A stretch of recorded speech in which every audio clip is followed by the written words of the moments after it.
오늘은 뭐 성령의 불 같은 그런 노래보다는 생수와 같은 예수님, 바람과 같은 성령님, 뭐 이런 찬송을 더 불러야 될 것 같습니다. 마태복음 13장 24절, 52절 다 읽지 않고요. 34절, 35절 이 두 구절을 읽겠습니다. 다 같이 한 목소리로 마태복음 13장 34, 35절 이 두 구절 읽겠습니다. 시작. 예수께서 이 모든 것을 우리에게 비유로 말씀하시고 비유가 아니면 아무것도 말씀하지 아니하셨으니 이는 선지자로 말씀하신 바 내가 입을 열어 비유로 말하고 창세부터 감추인 것을 드러내리라 함을 이루려 하심이니라. 건너뛰어서 51절, 52절 두 구절 읽습니다. 시작. 이 모든 것을 깨달았느냐 하시니 대답하되 그러하오이다. 예수께서 가라사대 그러므로 천국의 제자된 서기관마다 마치 새 것과 옛 것을 그 곳간에서 내어오는 집주인과 같으니라. 오늘 마태복음 13장 24절 52절 다 읽지는 않았지만 이 부분의 말씀을 가지고 창세부터 감추인 것을 드러내리라. 우리 주님께서 그 전에 구약시대에 하나님의 백성들에게 열어지지 않았던 창세부터 감춰져 있던 그 비밀을 우리 주님께서 오셔서 제자들에게 설명해 주시고 그 비밀을 계시하셨습니다. 그래서 예수님의 제자들은 그 비밀을 깨닫게 됐기 때문에, 천국의 비밀을 알게 됐기 때문에, 우리 주님께서 계시하여 주셨기 때문에 더욱더 그 천국 비밀을 깨달은 자로서 더욱더 우리 주님을 따르고 우리 주님이 기뻐하시는 그런 열매를 맺은 것을 우리가 알 수 있습니다. 그래서 저는 오늘 이 말씀을 통해서 우리에게도 하나님께서 이 천국의 비밀들을 알려주셨습니다. 더 이상 이것은 비밀이 아니었고 구약시대에는 하나님의 백성들에게까지도 비밀이었지만 우리 주님께서 오셔서 계시하셔서 이제는 더 이상 비밀이 아니었고 비밀이었습니다. 그 전에는. 그러나 우리에게는 계시되었던 하나님의 말씀이고 하나님의 계획입니다. 그래서 오늘도 우리가 천국의 비밀을 맡은 자, 천국의 비밀을 깨닫고 안 자로서 우리 주님이 기뻐하시는 그러한 열매를 맺어야 되겠다라는 그러한 생각을 하게 됐습니다. 요즘 우리는 비밀번호라는 그런 말을 자주 사용합니다. 여러분들도 비밀번호 몇 개 정도는 있을 거로 저는 생각합니다. 우리가 인터넷 뱅킹을 사용할 때도 이 패스코드라고 하는 비밀번호를 사용하죠. 그리고 가서 오른면에 ATM 머신 쓸 때도 거기에 비밀번호를 집어넣어야지 돈이 나옵니다. 개인의 이메일을 열 때도 사용되고요. 심지어 전화를 사용하기 위해서 저 전화는 여러분들 전화도 그렇겠지만 저 전화는 이게 열자마자 비밀 코드를 집어넣으라는 이게 나와요. 그래서 전화 한번 사용할 때도 비밀 코드를 집어넣어야 됩니다. 그리고 우리가 예배당에 들어올 때도 알람을 제거하기 위해서 어떻게 합니까? 비밀번호를 집어넣어야 됩니다. 그렇지 않을 경우에 연락 경보가 알람 경보가 작동이 되어서 알람 회사에서 알람이 울린 지 3분 만에 누구한테 전화하냐면 저한테 전화 와요. 그래서 누가 저녁에 11시에 잘못 들어와가지고 열어지잖아요. 그래서 조치를 취하지 않으면 알람 회사에서 저한테 3분 만에 전화 오기 때문에 제가 바로 이 교회로 달려나와야 됩니다. 그렇기 때문에 여러분 혹시 알람을 잘못 하셔서 울리면은 제일 처음에 누구한테 전화했죠? 저한테 전화하셔야 돼요. 그래야지 제가 알람 회사에서 올 때 실수였습니다라고 이렇게 말할 수 있습니다. 이렇게 우리는 비밀번호를 많이 사용하는 그런 시대에 살고 있습니다. 그런데 여러분 비밀이라는 것은 홀로 알고 있다는 말이 아니고요. 소수의 사람이 알고 있는 것이 비밀입니다. 저도 인터넷 은행을 사용하기 때문에 비밀번호를 사용하는데요. 그 번호를 나만 알고 있는 것이 아니고요. 은행 사람들이 자기네들은 모르는 척 그렇게 하지만 사실 은행 사람들은 다 압니다. 다 우리의 은행 그 비밀번호를 다 알아서 원하면 얼마든 자기네들 다 알 수 있어요. 우리가 까먹으면 이 사람들이 알려주기도 하잖아요. 다 알고 있다는 것입니다. 그리고 은행만 알고 있는 것이 아니고 제 아내도 알고 있고요. 저희 자녀들까지도 알고 있습니다. 왜? 제가 알려줬기 때문에. 은행에 뭐 거금이 들어있어서 저 아내와 제 자녀들에게 알려주는 것이 아니고 단돈 1분이 들어있더라도 내가 꺼내지 못할 경우에 가족들이 꺼낼 수 있도록 그렇게 알려준 것입니다. 그래서 비밀을 지킬 수 있는, 다른 사람에게 내 비밀번호를 말해주지 않을 수 있는 그런 가족들에게만 이렇게 알려줬죠.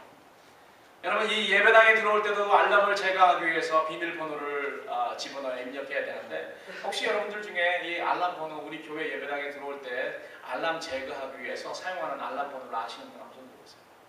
괜찮아요? 다 손 들어보세요.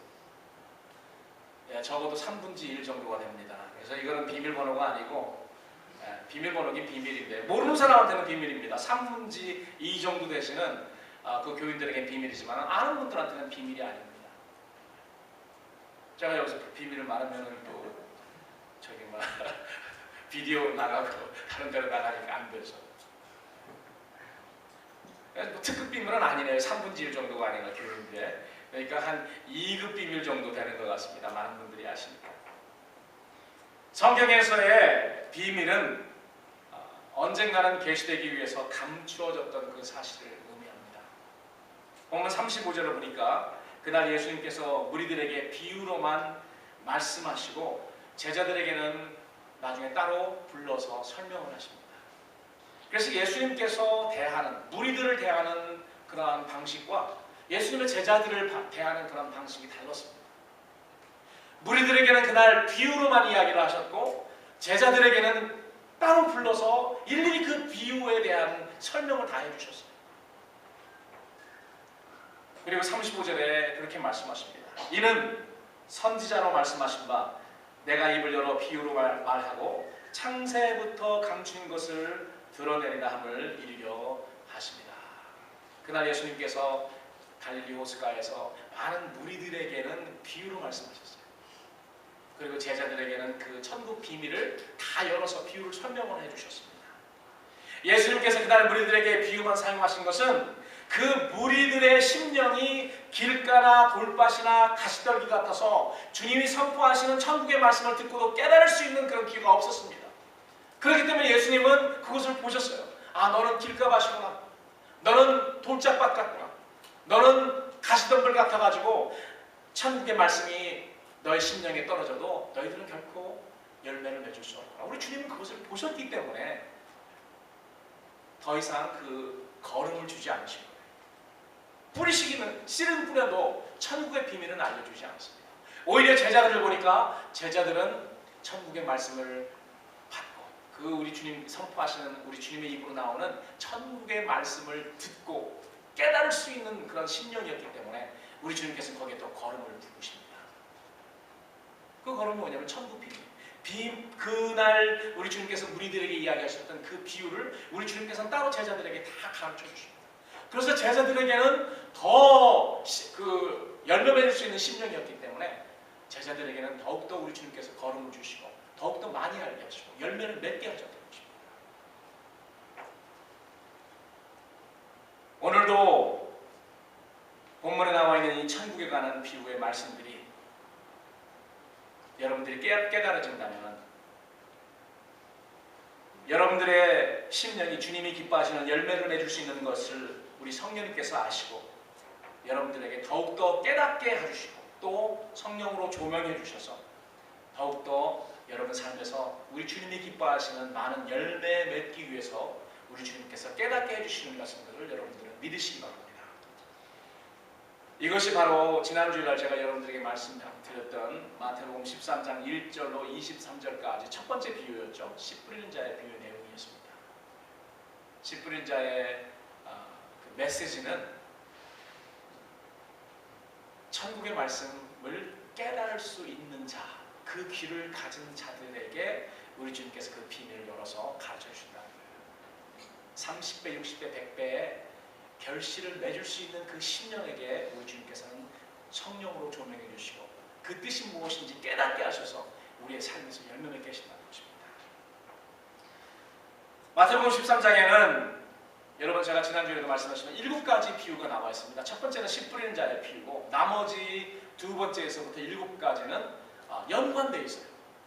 왜 나머지 두 번째, 세 번째, 네 번째, 다섯 번째, 여섯 번째, 일곱 번째, 6개는 어떻게 비유가 시작이 되냐면은 천국은 마치, 씨 뿌리는 자는 그런 말이 없습니다. 그러나 두 번째에서 일곱 번째 비유는 천국은 마치, 천국은 이렇다라는 것을 설명하고 있습니다.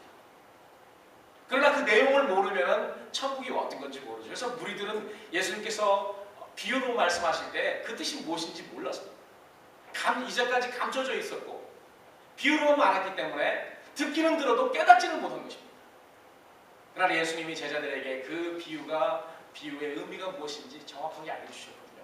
그 나중에 묻지 않습니까? 너희들이 깨달았느냐? 그랬더니 제자들이 뭐라고 말했다고요? 51절에 그렇습니다. 그러하옵니다. 우리가 깨달았습니다. 실질적으로 깨달았냐 안 깨달았는지는 모르겠어요. 그러나 예수님이 너희들이 깨달았느냐 할 때 예, 우리가 천국의 비밀을 깨달았습니다. 예수님께서 말씀하신 그 비유의 내용을 깨달았습니다. 저 무리들은 깨닫지 못했지만 우리들은 깨달았습니다. 예, 우리가 깨달았으니 이제는 열매를 맺겠습니다. 이러한 반응을 보였던 것입니다. 저는 오늘 여러분들과 함께 본문에 설명된 6가지 비유 말씀을 통해서 그날 예수님께서 제자들에게 계시하신 창세부터 그때까지 감춰져 있던 비밀에 대해서 여러분들에게 말씀드리려고 합니다. 그 비유의 말씀을 통해서 성령님께서 우리에게 주시는 그런 메시지가 있거든요. 그 메시지를 듣고 여러분 삶에서 우리 주님이 기뻐하시는 그 열매를 맺으시는 그런 여러분들이 되시기를 우리 주님의 이름으로 축원합니다. 두 번째 비유, 첫 번째 비유는 우리 씨 뿌리는 자의 비유, 지난 주일에 여러분들에게 강의했고요. 두 번째 비유는 가라지 비유입니다. 가라지 비유의 내용은 어떤 사람이 자기 밭에 좋은 씨를 뿌렸는데요. 그 사람이 잠을 자는 사이에 원수가 와서 그 밭에 가라지를 뿌리고 갑니다. 여러분 가라지의 특징은 뭐냐면 자랄 때에 곡식과 구별할 수가 없습니다. 그런데 이삭이 필 때는 구별이 가능해집니다. 아마 그래서 그 가라지를 발견한 그 집의 종들이 주인에게 가서 주인님, 우리가 좋은 씨를 뿌렸는데 어찌 가라지가 같이 났는지 모르겠습니다. 그랬더니 주인이 내가 잠잘 때 원수가 와서 그것을 뿌리고 갔구나 라고 이렇게 이야기했어요. 그래서 종들이 그러면 저희가 가라지를 뽑을까요? 주인이 어떻게 이야기합니까? 아서라, 그러지 마라. 너희들이 가라지를 뽑다가 잘못하면 혹시까지 뽑힐까 내가 염려한다. 그냥 놔두고 추수 때까지 그냥 같이 자라게. 추수 때에 추수꾼들을 통해서 가라지와 곡식을 구별하고 가라지는 묶어서 불에 태우고 그리고 곡식은 내가 볶아내 드리리다. 이렇게 주인이 말했다는 내용이 바로 가라지 비유의 내용입니다. 그런데 예수님이 천국은 마치 가라지 비유를 이야기하면 천국은 마치 그 가라지의 비유와 같다라고 하십니다. 가라지 비유가 천국의 어떤 면을 설명하고 있는지 그러니까 우리는 살펴봐야겠죠. 창세부터 구약시대에 하나님의 백성들에게 감추어졌던 비밀이었습니다. 그 비밀은 뭐였냐면은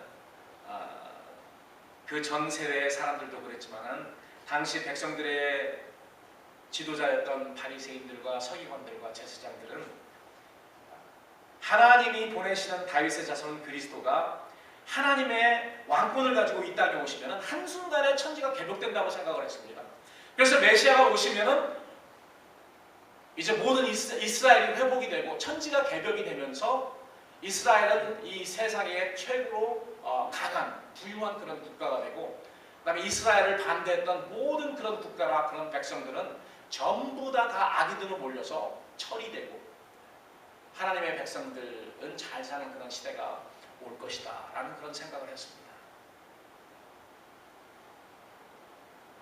그래서 많은 사람들은 예수님이 이런 정치적 군사적 메시아가 아닌가 주의 깊게 살펴봤습니다. 예수님이 그 사역을 시작할 때부터 예수님의 제자들도 그랬고 그 주위에 많이 모여드는 그런 사람들도 이 사람이 우리가 기다리던 다윗의 자손 그리스도 아니에요. 만약에 이 사람이 그리스도라면 천지가 이제는 앞으로 개벽이 될 것이다. 바꿔질 것이다. 이 세상이 회복될 것이다. 그러면서 조심스럽게 예수님을 살펴보고 있었습니다. 그런데 문제는 뭐였냐면요. 시간이 흘러도 천지가 개벽될 기미를 보이지 않았습니다. 세례 요한도 감옥에서 이것 때문에 고민하지 않았습니까? 예수님이 진짜 메시아인가? 자기가 예수님을 메시아라고 하나님의 어린 양이라고 고백을 했는데요. 증거를 했는데도 불구하고 하나님의 나라가 회복이 되고 이스라엘이 회복되는 그런 기미가 보이지 않자 세례 요한이 감옥에서 예수님의 그리스도 되신 것을 의심하게 된 것입니다. 초림 예수님은 창세부터 감춰져 있던 천국의 비밀이었고 대다수의 사람들에게 이 비밀이라는 것이 허락되지 않았기 때문에 그들은 예수님을 그리스도로 인정하지 못했고 결국은 어떻게 됩니까? 결국은 그들이 예수님을 십자가에 못 박게 된 것입니다. 만약에 이것이 비밀이 아니었고 모든 사람에게 다 알려졌다면 예수님이 하나님의 천국의 비밀이었다는 것이 모든 사람에게 다 알려졌다면 바리새인들에게도 알려졌고 서기관들에게도 알려졌고 로마 병정들에게도 알려졌고 그 본디오 빌라도에게 알려졌다면 예수님이 결코 십자가에 달려 돌아가시는 그런 일이 없었을 것입니다. 그러나 제자들에게는 열어졌었지만 다른 모든 사람들에게 닫혀졌기 때문에 예수님이 이 땅에 오셔서 우리를 위해 돌아가실 수 있었던 것입니다. 가라지 비유를 통해서 제자들에게 계시된 비밀은 메시아가 임하시면 한순간에 의인과 악인이 구별돼서 심판을 받아야 되고 천지가 대적되어야 되는 것이 아니고요. 그리스도의 초림과 재림 사이에는 교회 시대가 있을 것이고 그리스도께서 다시 세상에 오시는 재림의 날까지 의인과 악인, 좋은 씨앗과 가라지가 같이 자라고 공존하게 된다는 것입니다.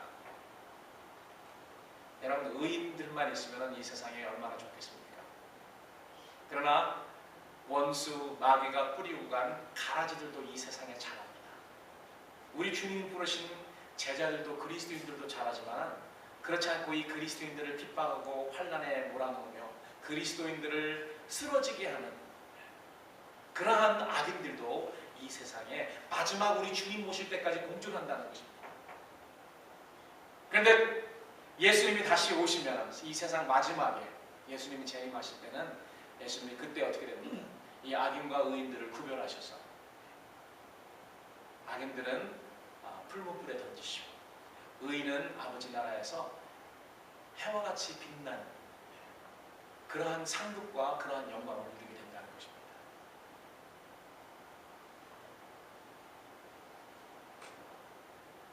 우리가 이 세상에서 그렇기 때문에 여러분 가라지와 좋은 곡식이 자라면요 보통 여러분 어느 거가 더 자랍니까? 이 풀밭을 보면은 이상하게 잡초들은 잘 자랍니다. 잡초들은 잘 자라는데 이 좋은 곡식들이나 이런 풀들은 잘 자라지는 않죠. 이 번식력이 더 좋아요. 강합니다. 그렇기 때문에 좋은 씨가 핍박을 당하고 환난을 당합니다. 여러분 마지막에 치달으면 치달을수록 우리 주님께서 뿌리신 씨앗인 그리스도인들은 이 세상 사람들에게 핍박을 당하게 되어 있습니다. 환난을 당하게 되어 있습니다. 너무나도 당연한 것입니다. 이 세상 사람들은 더 강합니다. 그렇기 때문에 우리는 날마다 그 핍박 그리고 우리 쓰러지는 그런 일들을 우리가 실족되는 믿음에서 미끄러지고 실족되는 떨어질 수 있도록 그들이 막 우리를 유혹을 합니다. 물론 그 뒤에는 사탄이 있죠. 그래서 그리스도인들은 이 세상에서 이 세상에 뿌린 그 마귀가 뿌린 가라지들과 같이 공존하는 것이 너무나도 쉽지 않고 힘든 겁니다. 우리들이 부르짖죠. 참 성도들은 부르짖습니다. 그들과 함께 동행하며 같이 살고 같이 인조하며 같이 모든 것을 같이 하는 사람들은 괴롭지 않습니다. 그러나 의롭게 우리 주님 바라보고 살려고 하는 그런 사람은 괴로울 수밖에 없어요. 그러니까 우리는 기도하죠. 하나님, 악인들이 의인들을 핍박하고 괴롭히는 것을 언제까지 그냥 보고 계실 것입니까? 그래서 의인이었던 다윗은 항상 이런 기도를 했어요. 주님 언제까지입니까? 언제까지입니까? 내가 이렇게 도망다녀야 되고 내가 원수일 때만 이렇게 핍박당하고 환난당하는 거 이것을 주님께서 보실 때 언제까지 이걸 보고 계십니까? 이런 기도를 시편을 통해서 많이 했습니다. 계시록 6장 10절에 보면은 하나님의 말씀과 저희 가진 증거를 인하여 죽음을 당한 순교당한 영혼들도요 하늘 제단 아래에 있어서 부르짖습니다. 그 영혼이 부르짖어요. 어떻게 부르짖나? 거룩하고 참되신 대주제여 하나님을 이야기하죠. 하나님, 땅에 거하는 자들을 심판하여 우리의 피를 신원하여 주지 아니하시기를, 갚아주지 아니하시기를 어느 때까지 하시려나이까. 거기에 대한 하나님의 대답은 가라지 비유에서 나오는 밭주인의 말과 동일합니다. 둘 다 추수 때까지 함께 자라게 두어라. 추수 때에 내가 추수꾼에게 말하기를 가라지는 먼저 거두어서 불사르게 단으로 묶고 곡식은 모아 내 곡간에 넣으리라 하리라. 악인을 심판하시고 의인에게 영원한 상급을 베푸시는 하나님의 정하신 그 날이 반드시 있으니까요. 성도들은 어떻게 해야 됩니까? 믿음으로 그날을 바라보며 소망으로 인내하며 살아가는 것입니다. 그래서 저는 이 가라지 비유를 통해서 성령님께서 우리 교회에게, 성도들에게 주시는 그런 메시지가 있다고 생각합니다. 그 메시지는 뭐냐면은 이 땅에서 우리가 환난당하고 핍박당한다는 것입니다. 우리는 믿지 않는 사람들을 핍박할 수 없습니다. 그들을 환난당하게 할 수가 없습니다. 우리들은 예수님의 그 말씀 때문에, 하나님의 말씀 예수 그리스도의 그 증거 때문에 이 세상 사람들에게 환난 받을 수 있고 핍박 받도록 그렇게 프로그램된 사람들. 그것을 위해서 우리 주님께서 우리를 이 세상에 뿌린 사람들. 그렇기 때문에 그거는 당연한 것입니다. 그러나 그러한 어려움과 핍박과 환난과 고통이 있을 때 우리는 그날을 바라보고, 심판의 날도 바라봐야 되지만 예수님께서 오셔서 의인들에게 상급을 베푸신 그날을 바라보고 그날을 소망하며 어떻게 하고 살아야 된다고요? 인내하고 살아야 됩니다. 그래서 예수님께서 제자들에게 너희는 이 천국의 비밀, 이 가라지 비유의 비밀을 알았잖아. 자, 그러면은 이 세상에서 살면서 나를 바라보고 천국을 바라보고 천국을 소망하면서 인내하는 그런 삶을 살아. 그 인내의 열매를 100배, 60배, 30배 맺으라는 것입니다. 사랑하는 성도 여러분, 여러분은 예수님 때문에, 천국을 바라보기 때문에, 그날을 소망하기 때문에 여러분 삶에서 인내의 열매를 100배, 60배, 30배 맺고 사십니까? 아니면 인내와 나는 아무 상관이 없는, 마치 곡식처럼 생겼지만은 실상은 가라지 역할을 하는 그러한 사람들입니다.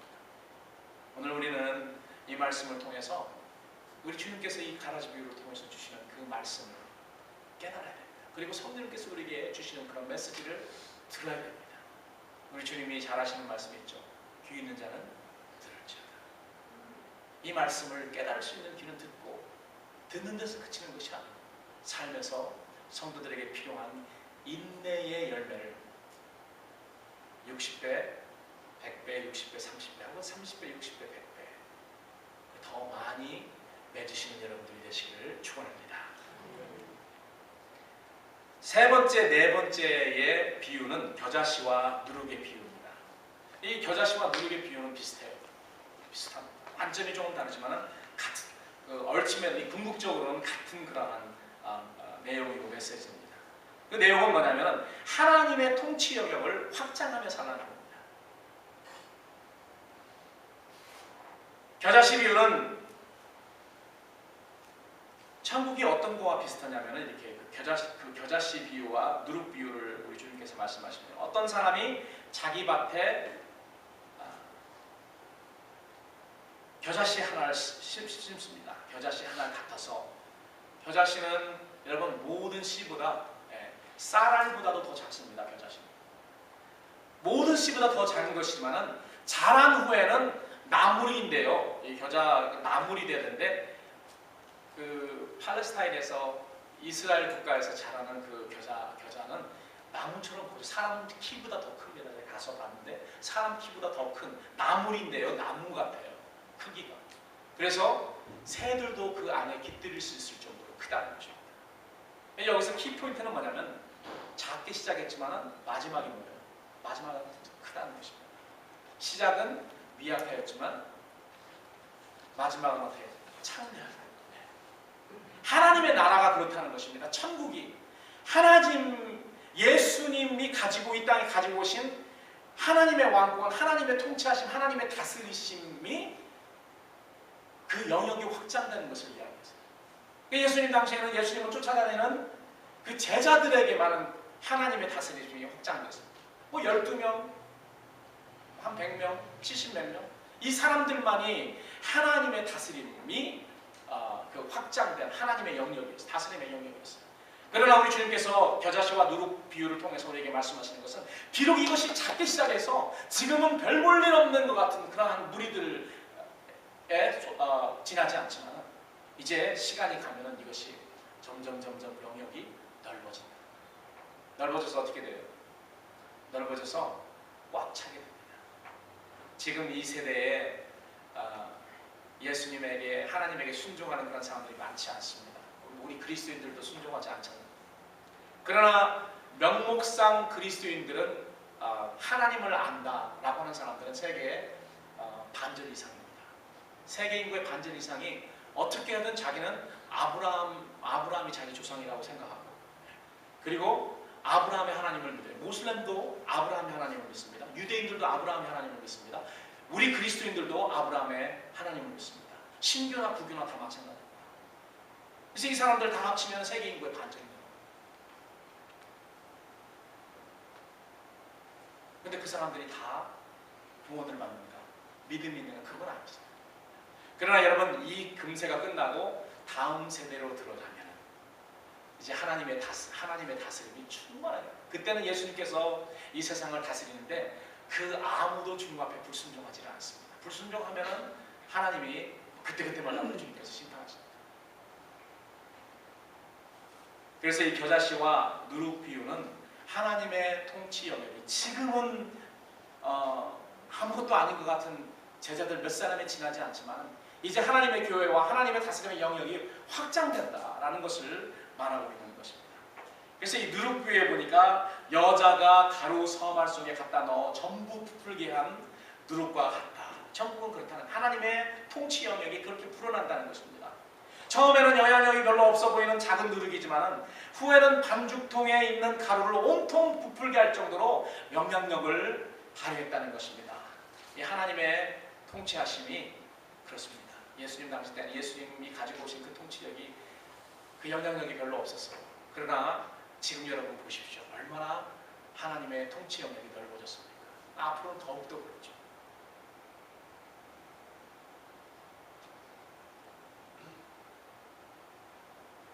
지금 현재도 그렇지만 내세는 그 영역과 영향력이 얼마나 강력할지 우리는 예상할 수 있습니다. 씨앗 중에서 가장 작은 씨앗인 겨자씨가 나물 크기가 돼야 되는데 나물이 아니고 나무 크기로 된다는 것입니다. 확장되죠. 그리고 누룩도 별 볼 일 없습니다. 작은 그러한 소량이지만 그것이 떡 반죽에 들어갔을 때 그 안에 들어있는 그 반죽통을, 그 안에 있는 그 가루를 다 부풀게 한다는 것입니다. 여러분, 이 비유를 통해서 우리 주님께서 제자들에게 주시는, 또 그 후세 성도들에게 주시는 메시지가 있습니다. 오늘 이 메시지에, 성령의 메시지에 우리 귀를 기울여야 되는데요. 이 메시지는 뭐냐면은 확장하며 살라는 것입니다.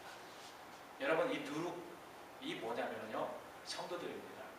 이 누룩을 집어넣은 그 가루에 집어넣은 분은 여자분인데 이분은 예수님의 예수님 여자니까 좀 이상하지만 그 가루 서말 반죽통에 누룩을 집어넣으신 분은 예수님이시고 그 누룩은 누구냐면은 우리들입니다.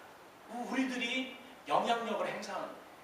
우리 주님은 이 땅에 우리를 심으셨고 반죽통에 우리를 집어넣으셨습니다. 근데 우리가 그 하나님의 다스리는 영역을 확장시켜야 되는 것이고요. 우리가 그 반죽통에 들어있는 가루를 그냥 다 부풀려야 되는 것입니다. 이게 우리의 사명이에요. 그래서 우리 주님께서, 성령께서 우리에게 주시는, 우리 교회에 속한 성도들에게 주시는 메시지는 확장하며 살라는 것입니다. 영향력을 행사하며 살라는 것입니다. 하나님의 통치 영역을 확장시키라는 거예요. 재생산하라는 것입니다. 생명이 있으면 우리는 재생산합니다. 겨자씨가 가장 작지만 생명력이 그 안에 생명이 들어있기 때문에 확장되는 거예요. 우리 교회는 겨자씨와 누룩처럼 하나님의 다스림을 확장시키고요. 순종치 아니하는 그 영역에 가서 순종하게 만드는 것입니다. 예수님을 모르는, 하나님을 모르는 그 영역에 가서 하나님이 누구신지, 우리 주님이 누구신지를 알게 하는 것입니다. 그리고 하나님의 말씀으로 영향력을 행사해서 다 부풀려버려서 하나님이 원하시는 그런 사람들을 부풀려야 되는 것입니다. 예수님의 입을 통해 선포된 천국의 말씀을 들을 귀가 있는 사람들, 그런 사람들은 제자들을 재생산하고요, 소금 모임을 재생산하고 교회를 재생산하고 하나님 나라를 확장하는 것과 또 이 세상에 하나님 나라의 그 영향을 끼치는 데 있어서 100배, 60배, 30배 열매를 맺으라는 것입니다. 이것이 겨자씨 비유에 들어있는 그런 비밀이었고요. 그리고 우리 성도들에게 주시는 메시지입니다. 다섯 번째, 여섯 번째 비유는 진주와 보화 비유입니다. 여러분들이 마태복음을 잘 읽어보면은 진주와 보화 비유는요, 예수님께서 제자들에게만 하셨습니다. 따로 제자들 불러서 겨자씨 비유, 겨자씨 비유를 가라지 비유를 설명하시면서 따로 이야기하십니다. 그렇기 때문에 이 진주와 보화 비유는 특별히 믿는 사람들에게 해당이 되는 것입니다. 예수님께서 너희들은 열매 맺을 수 있으니까 너희들이 들으라, 너희들에게 해당되는 말이다라고 이야기하십니다. 천국은 숨겨진 보화 같다고 했습니다. 어떤 사람이 남의 밭에서 일하다가 엄청난 가치가 있는 보화를 발견했습니다. 내 생각에는 보화가 들어있는 그 상자를 발견한 것 같아요. 그 보화를 자기 소유 삼기 위해서 어떻게 했냐면은 자기 모든 소유를 팔아서 그 밭을 샀습니다. 유대인들의 법에, 그 모세 율법에 의하면은요, 유대인들의 율법에 의하면은 어떤 사람이 일하다가 그 주인 밭에서 보화를 발견했으면은 그 보화는 주인 거라고 합니다. 유일하게 자기 것을 만들 수 있는 건 그 밭을 사야 됩니다. 밭을 사서 자기 것을 만든 다음에, 자기 것이 된 다음에 거기에 보화를 발견했다고 해야 되는 거예요. 그래서 이 보화를 발견한 그 사람은 그 보화의 가치를 알았기 때문에 자기가 가지고 있는 모든 것을 다 팔아서, 전 재산을 팔아서 그 밭을 삽니다. 그 보화를 얻기 위해서. 이 비유는 예수님께서 무리들에게 하지 않았죠. 제자들에게만 하셨어요. 제자들에게만 적용되었기 때문에 그렇습니다. 이미 제자들은 예수 그리스도 안에 있는 보화를 발견하였기 때문에 우리 주님이 제자들에게 하시는 말씀, 이 비유를 통해서 하시는 말씀은 이제 어떤 대가를 치르더라도, 내가 가지고 있는 모든 소유를 다 지불하고서라도, 내 목숨을 지불하고서라도 그 발견된 보화를 소유하라는 것입니다. 예수 그리스도 안에는 보화가 있습니다.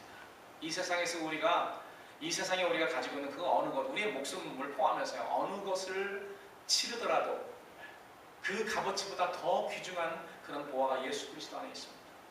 그렇기 때문에 이 보화 되시는, 귀한 진주 되시고 귀한 보화 되시는, 값어치 있는 보화 되시는 예수 그리스도를 발견한 우리들에게는 그게 발견됐잖아요. 하나님의 은혜로 발견됐습니다. 열심히 찾으러 가다가 발견됐습니다. 우리는 찾았고 발견했습니다. 그러면 어떻게 해야 될까요? 그거 귀하다, 그거 이쁘다. 만약에 이렇게 하고 만약에 끝난다면 아무 의미가 없습니다. 우리가 발견한, 우리가 찾은 그 값비싼 진주, 우리가 우연하게 발견한 하나님의 은혜죠. 하나님의 은혜로 우리는 뭐 찾으려고 하지 않지만 하나님의 은혜로 우리가 예수님을 발견하지 않았습니까? 예수님을 발견했기 때문에 여러분, 우리가 발견한 그 예수님을 소유하기 위해서, 여러분, 이 세상에 우리 소유 중에 아낄 것이 없습니다. 예수님은 그렇게 귀한 분이세요. 예수 안에 모든 것이 들어있고 예수님 안에 참된 귀한 값진 그러한 보화가 들어있기 때문에 그렇습니다.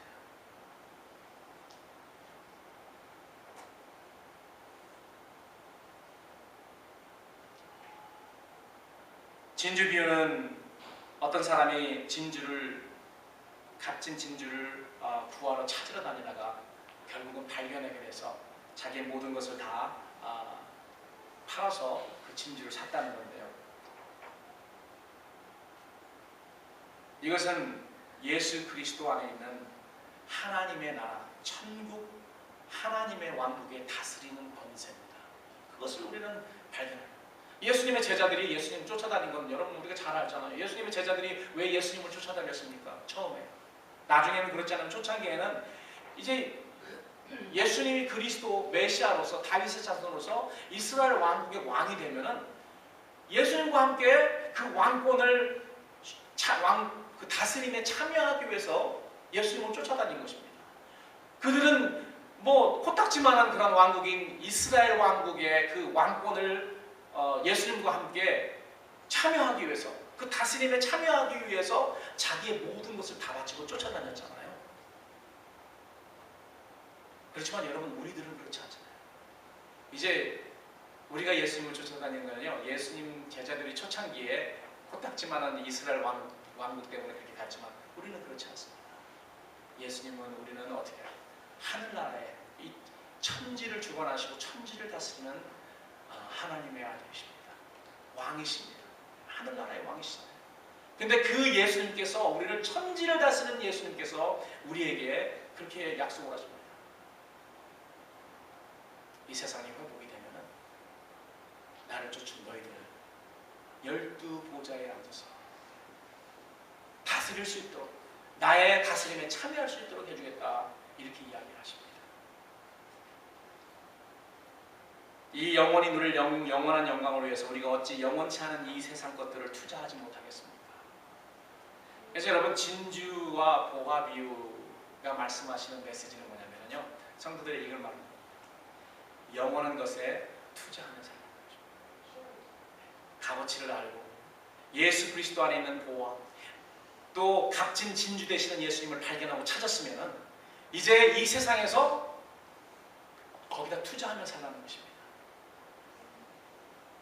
내 목숨을 버려도 마태복음 19장에 보니까 영생으로 돌려받는다고 했습니다. 여러분, 몇십 년 인생을 투자해서, 몇십 년 되지 않는 우리의 인생, 우리의 목숨을 투자해서 영원한 인생을 받는 것이니, 여러분, 이처럼 유익한 투자가 대체 어디 있습니까? 이 세상에는 이런 투자가 없습니다. 보화 같은 그리스도 안에 있는 우리의 영원한 왕권의 진정한 가치를 발견한 사람만이 자기의 모든 것을 투자할 수 있는 것입니다. 마지막으로 그물 비유입니다. 그물 비유의 내용은 이렇죠. 47절 48절에 보니까, 또 천국은 마치 바다에 치고 각종 물고기를 모는 그물과 같으니 그물이 가득함에 물가로 끌어내어 앉아서 좋은 것은 그릇에 담고 못된 것은 내어버리느니라. 그물 비유는 두 번째 가라지 비유와 일맥상통하는 부분이 있습니다. 세상 끝에는 천사들이 의인과 악인을 구분하여서 악인들을 풀무불에 던져놓고 그런 심판이 있고, 또 의인들은 하나님 나라에서 햇빛처럼 빛나는 그런 사람들, 그런 영광을 소유하게 된다고 이렇게 말씀하죠. 그런 면에서는 그 일맥상통하는 비슷한 유사점이 있습니다. 그러나 차이점이 있는데요. 하나는 뭐냐면, 가라지 비유는 아직 그 세상 끝이 아직 오지 않는다. 그래서 그 예수님이 오신 다음부터 예수님이 다시 오는 그 재림 때에 어떠한 일이, 가라지와 좋은 그 씨앗이 같이 자란다는 것에 강조점이 있습니다. 그러나 끝에는 결국 심판이 있다는 것을 이야기하죠. 그게 만약에 가라지 비유라면, 그물 비유는 뭐냐면 어디에 강조점이 있냐면은, 이제는 심판이 있을 것이고 심판 때 이렇게 될 것이다. 예수님이 천사들을 시켜서 어떻게 해요? 그물을 걸어들이고 거기서 좋은 것과 나쁜 것을 구별하여서 심판과 상급을 줄 것이다. 거기에 더 강조점을 두는 것이 그물 비유입니다. 이처럼 하나님께서는 마지막 날에 악인들을 심판하셔 풀무불에 던져버리고 의인들은 자기 아버지 나라에서 해와 같이 빛나게 하실 것이라는 것입니다. 여러분, 이 비유를 통해서 우리 주님께서 제자들에게 또 후세 성도들에게 주시는 메시지가 있습니다. 이건 우리 본문의 마지막 메시지입니다. 이 메시지는 뭐냐면, 심판날을 준비하고 살아가는 메시지입니다. 이러한 심판이 있으니까 여러분, 우리는 두려워하는 마음으로 심판을 준비하면서 마지막 말세 성도들, 마지막 세대에 사는 성도들처럼 준비하며 살라는 것입니다. 깨어서 준비하며 살라는 것입니다.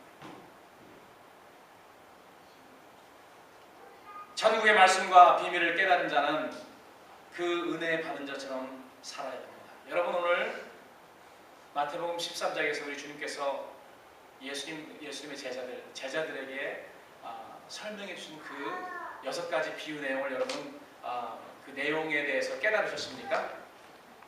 깨달으셨으면 아멘 한번 해주세요. 깨달으셨습니까? 깨닫지 못하셨습니까? 그런 분도 계십니까? 그런 분은 아멘 하실 필요 없습니다. 깨달았다면 어떻게 될까요? 깨달았다면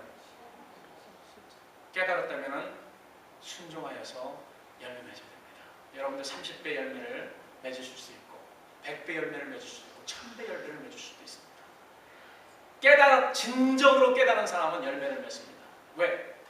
깨달은 밭은 옥토밭이잖아요. 좋은 땅이기 때문에 열매를 맺습니다. 뭐 2배를 맺든 5배를 맺든 10배를 맺든 1000배를 맺든 그거는 여러분들의 그 그릇의 사이즈에 따라서 맺지만 반드시 맺어야 돼요. 재생산해야 됩니다. 확장해야 됩니다.